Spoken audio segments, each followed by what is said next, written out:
PSC tips and ട്രിക്സിലേക്ക് ഏവർക്കും സ്വാഗതം. നമ്മൾ ഇന്ന് നോക്കാൻ പോകുന്നത് വരുന്ന യൂണിവേഴ്സിറ്റി അസിസ്റ്റന്റ് എക്സാമിന് വേണ്ടിയിട്ടുള്ള നമ്മുടെ ടൈം ടേബിൾ പ്രകാരമുള്ള ക്ലാസ് ആണ്. അപ്പോൾ 130 ദിവസത്തെ ടൈം ടേബിൾ ആണ് നമ്മൾ തന്നിട്ടുള്ളത്. അപ്പോൾ അതിനനുസരിച്ചിട്ടുള്ള ക്ലാസ്സുകളാണ് പോയിക്കൊണ്ടിരിക്കുന്നത്. ഇന്ന് ഡേ 43 ആണ്. അപ്പോൾ നമ്മുടെ ടൈം ടേബിളിനെ കുറിച്ച് അറിയാത്തവരുണ്ടെന്നുണ്ടെങ്കിൽ താഴെ ഡിസ്ക്രിപ്ഷൻ ബോക്സിൽ യൂണിവേഴ്സിറ്റി അസിസ്റ്റന്റ് എന്ന് പറയുന്ന നമ്മുടെ പ്ലേലിസ്റ്റിന്റെ ലിങ്ക് കൊടുത്തേക്കാം. അതിൽ കയറി ചെക്ക് ചെയ്ത് നോക്കിക്കഴിഞ്ഞാൽ നമ്മൾ ചെയ്തിട്ടുള്ള ടൈം ടേബിളും അതുപോലെ നമ്മൾ ഓരോ ദിവസത്തെയും ക്ലാസ്സുകളും അപ്ലോഡ് ചെയ്യുന്നുണ്ട് ടൈം ടേബിൾ പ്രകാരമുള്ളത്. അപ്പോൾ അത് നിങ്ങൾക്ക് കാണാൻ വേണ്ടി പറ്റും. പിന്നെ നമ്മുടെ എക്സാമിൻ്റെ പ്രത്യേകത എന്ന് പറയുന്നത് ഇന്ന് ഡേ 43 റിവിഷൻ ഡേ ആണ്. അപ്പോൾ ഇന്ന് നമ്മൾ എക്സാം ആണ് കണ്ടക്ട് ചെയ്യുന്നത്. എക്സാമിൻ്റെ പ്രത്യേകത നമ്മൾ ഗൂഗിൾ ഫോമിലാണ് ചെയ്യുന്നത്. അപ്പോൾ അതുകൊണ്ട് തന്നെ നിങ്ങൾക്ക് സ്വയം പരീക്ഷ എഴുതി നോക്കാനും എത്രത്തോളം മാർക്ക് കിട്ടി എന്നുള്ളത് നിങ്ങൾക്ക് തന്നെ ചെക്ക് ചെയ്യാൻ വേണ്ടി പറ്റുന്ന രീതിക്കാണ് നമ്മൾ എക്സാം കണ്ടക്ട് ചെയ്തിട്ടുള്ളത്.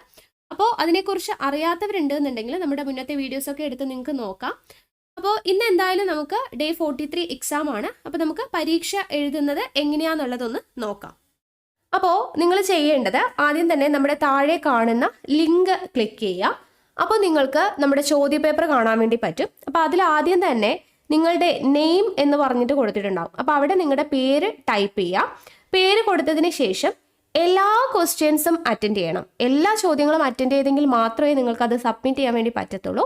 അപ്പോൾ ഓരോ ചോദ്യവും നമ്മൾ പ്രസ്താവന രീതിയിലുള്ള ചോദ്യങ്ങളും മാത്സും ഇംഗ്ലീഷും എല്ലാം ഉണ്ട്. അപ്പോൾ നമ്മൾ സമയമൊന്നും സെറ്റ് ചെയ്തിട്ടില്ല, കാരണം മാത്സ് ഒക്കെ വരുമ്പോൾ നിങ്ങൾക്ക് ചെയ്ത് നോക്കേണ്ടേ. പക്ഷേ നിങ്ങൾ എക്സാമിന് എത്രത്തോളം സ്പീഡിലൊക്കെ ചെയ്ത് നിങ്ങൾ ആൻസർ ചെയ്യുമോ അതുപോലെ തന്നെ നിങ്ങൾ ആൻസർ ചെയ്യാൻ വേണ്ടി ശ്രമിക്കുക. അപ്പോൾ ഓരോ ചോദ്യം വളരെ വ്യക്തമായിട്ട് വായിച്ച് ആൻസർ ചെയ്യുക. എല്ലാ ചോദ്യവും അറ്റൻഡ് ചെയ്യുക. അതിനുശേഷം അവസാനം സബ്മിറ്റ് എന്ന് കാണും. അപ്പോൾ അവിടെ പോയിട്ട് നിങ്ങൾ സബ്മിറ്റ് കൊടുക്കുക.